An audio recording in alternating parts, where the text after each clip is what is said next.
Hello everybody, this is Adrienne with Ascension Soul Coaching. Today is April the 13th, 2022. So I'm going to do a couple quick readings this week, just a couple like 2-minute, 3-minute readings, just to just to wet your whistle a little bit, just see what's going on, check it in on what's going on in the world. So the first thing I'm going to do is I'm going to read on the Russia-Ukrainian war. And I just want to know where we are right now. Like, so far, what is the outcome of the war? There's, it's not really talked about as much as it was talked about a few weeks ago.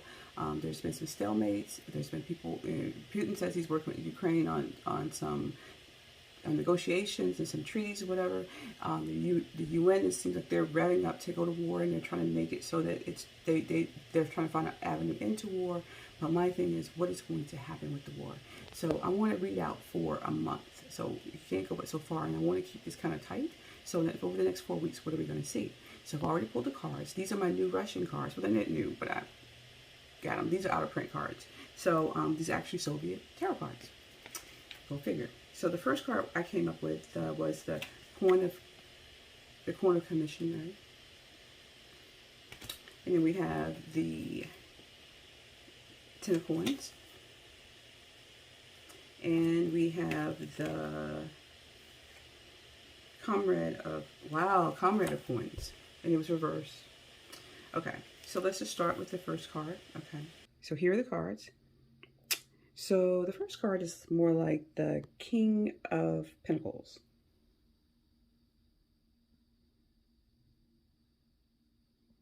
So it's abundance, prosperity, provider, and generosity.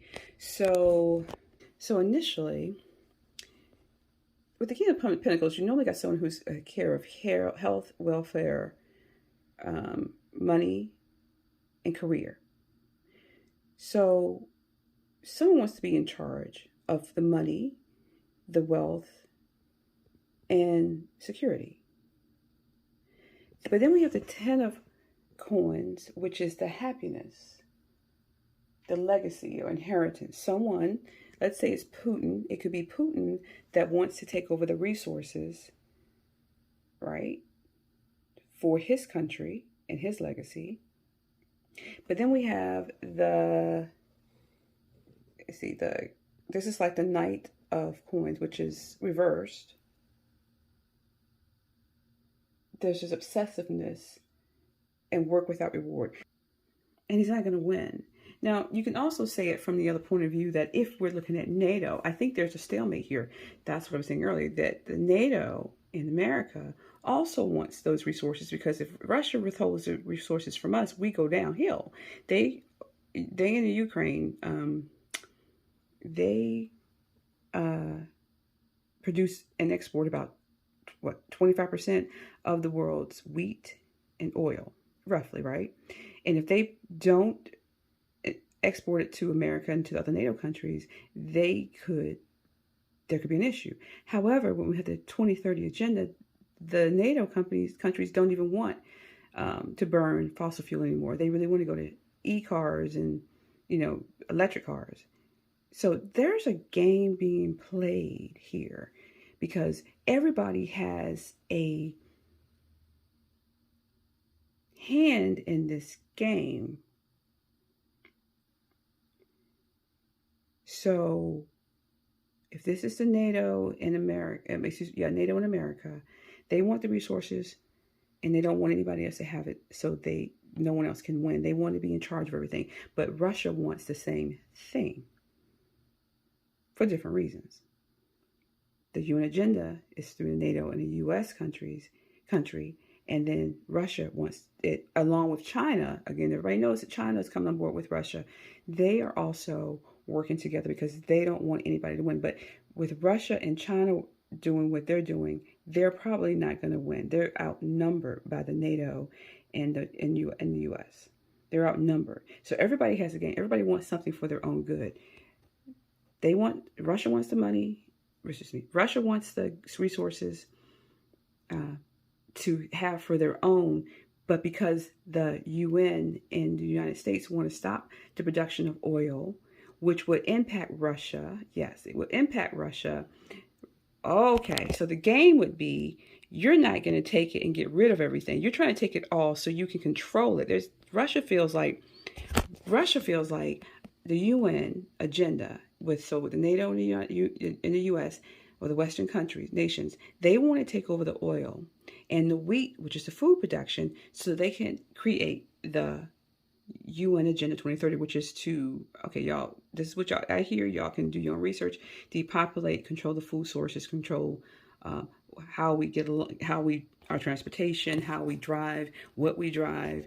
And if they do that, they will, and Russia and China don't come aboard with the UN agenda, they'll be left out in the cold because their resources will be no longer useful to anybody because the other nations are not going to be using it. And they want to clamp down on Russia and any other nation selling those things that they don't want to sell anymore because of the climate issues, so they claim, right? The Green Deal, the new Green Deal, whatever.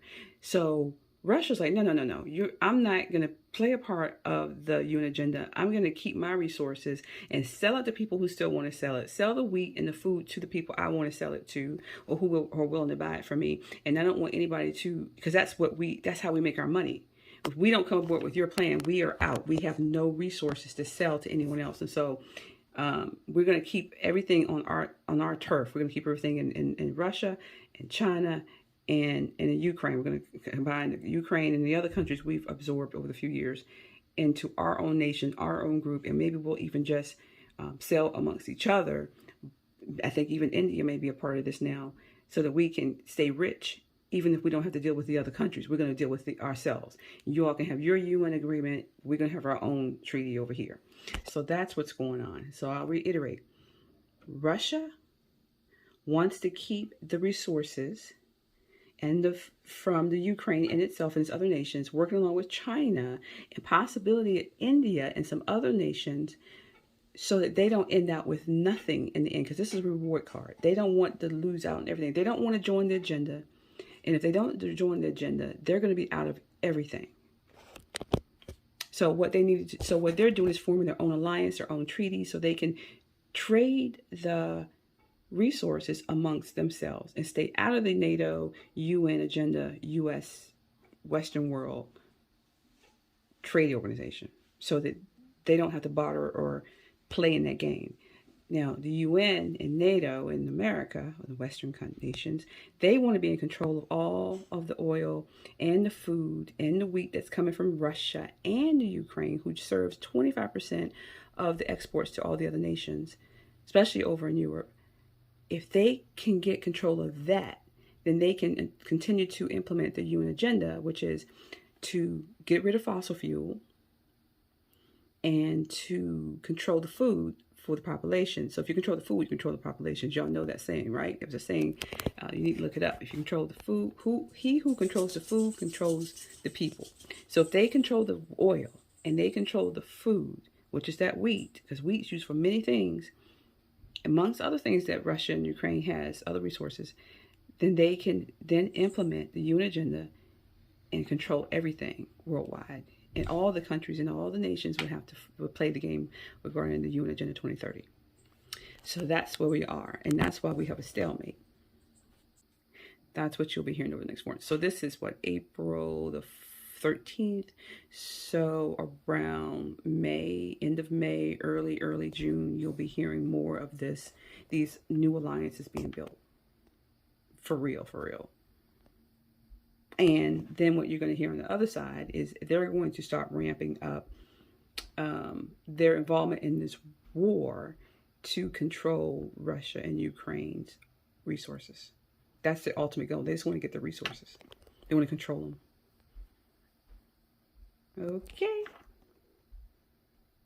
All right, y'all. That's the reading for the night on the Ukraine-Russia war, where we are at the moment. You will be hearing more about these alliances that are coming up now between the nations, and then you're going to see the NATO countries and America try to get more and more involved into that war. One of the things you hear now is Biden saying that Putin is creating or committing war crimes and genocide, and so they're going to use all these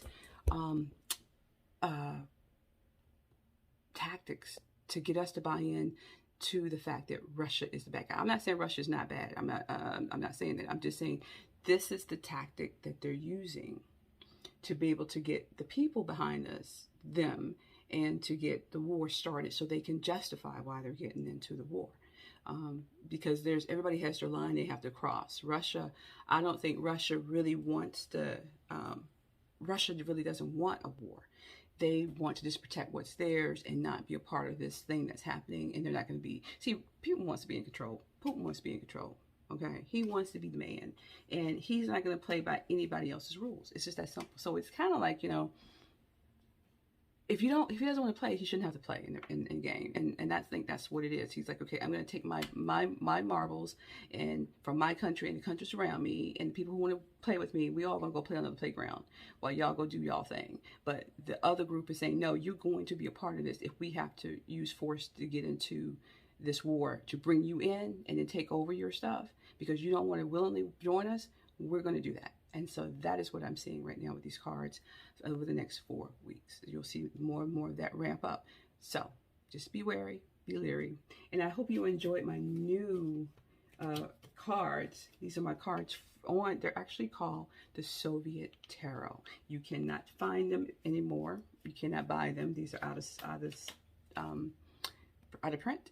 So I just thought I'd just bring you a little bit of red to your world today. All right. Anyway, you all have a great day. Y'all talk to you later. Bye-bye.